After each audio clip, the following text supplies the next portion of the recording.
All right, guys, what's going on? Welcome back to Chris's Sports Corner. Real quick, man. Hope everybody's having a great Saturday.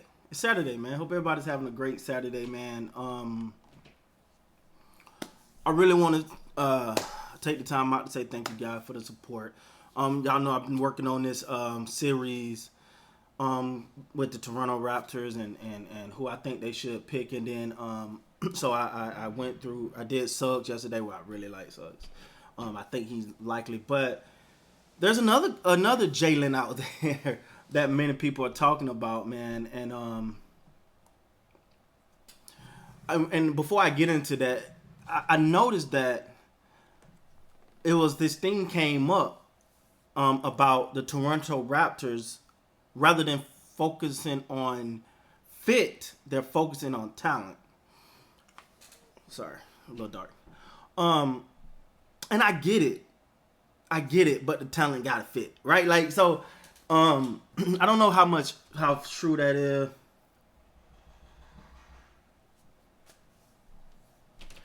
Cause I was looking at something and I was coming across. Shout out to the Toronto Sun. They posted this article.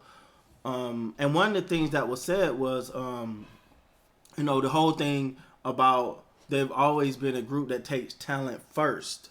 So it's not really a big difference. I don't know, man. I feel like, honestly, I felt like they picked up people that fit what they was trying to do as an organization. And I feel like I kind of like that, right? Like, I felt like they, my opinion, again, I'm not inside the organization or nothing like that, but I feel like they're a team that have always decided that, all right, this guy can fit what we need. This is the type of guy we want done in the Toronto Raptors uniform. But so that was surprising to me. And so, I see both sides of that fence, right? One, there's the side that, we get the talent. We can make the talent fit the scheme. So, meaning, if the way we play basketball is about defense, then you give us the talent, he can fit our defensive scheme, which is true.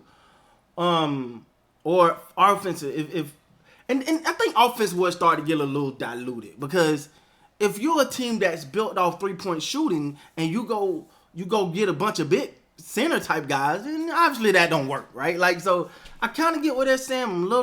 I kind of get why they're saying that, but I'm kind of a little confused. But I'm gonna pick up talking about Jalen Green. I'll make sure. Hold on, because I'll be getting sorry, I'll be trying to make sure ain't no little stuff playing in the background. Now I've actually seen people go as far as saying that Jalen Green should be the actual number 1 pick. I'm not gonna dig in. I'm not gonna go down that rabbit hole, man. Because of the fact that I feel like that's always gonna be a debate, right? That's always gonna be a conversation.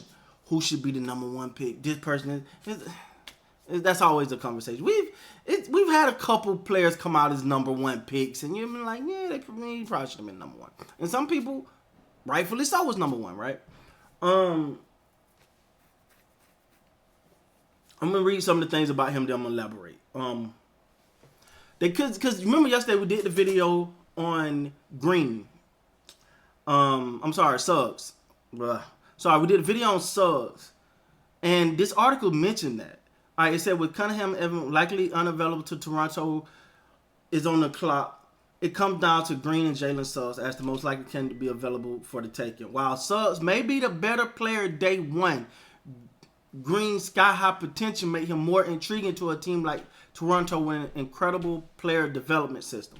I wanted to point that out because, for one, we know there's a good chance, there may be a little changing in that player development system because of, some coaching departures. But if you're Toronto, you're asking yourself, now, do I take the player with the most upside, or do I take the player that's ready to go right now? That's important. Because, granted, you can get the player with the most upside, but that's like saying the old saying in the South, my mom used to always say is, it's better to have a bird in the hand than two in the bush.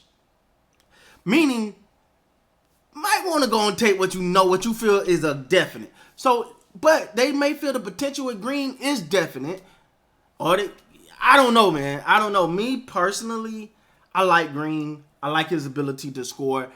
Just like Suggs add a lot of things that I think the Raptors. One of the key things that Green adds is the fact that he really can score.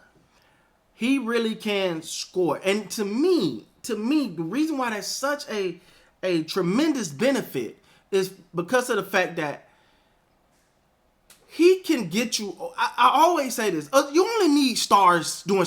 Let's be honest. We give these stars all the credit in the world. They only shine when the team is stagnant. Let's be real. Or they're the only guy that can score on the team. And what I mean by that is, like, for example, you look at, let's say, a Kevin Durant, right? Bonafide scorer. Guy can score all day. He can score all day. But Kevin, if you pay attention, when the team start, like, everybody's going and the team not quite moving right, he's the out. Get the Durant, let Durant do his thing, right? Durant can take over right now. And then he can kind of bring the other guys with him. I think Green is that type of player. Now, again, he's a college player. We don't know. It all sounds good. We've seen the people that was drafted that we thought was just going to be pool, right? But I think based off potential, he's one of those guys that, he can create his own shots pretty much. What it all boils down. He can create his own shot, he can put pressure, and he can make life easier for the other team. I think, and he can be a dominant scorer. Like, he had the 42-point game performance in the playoffs. So we know he can score. But you're gonna have to go with him. I feel like it just boils down. It's more growing pains. It's more growing pains with him. Do he come in and be a day one starter, or do you really put him through that development so when he do hit that court, he's the man? Right? Not saying like he got to be the starter team, but like he could really be the best version of himself. So this number 4 pick, as they alluded to in the article, has made life a lot easier for the Toronto Raptors, as in for a talent pool. Now you're down to like a couple guys. You got Cunningham, Mobley, Suggs, Green. That's it. I seen someone come in and said they prefer Green. I love his scoring potential. I think that sometimes that could be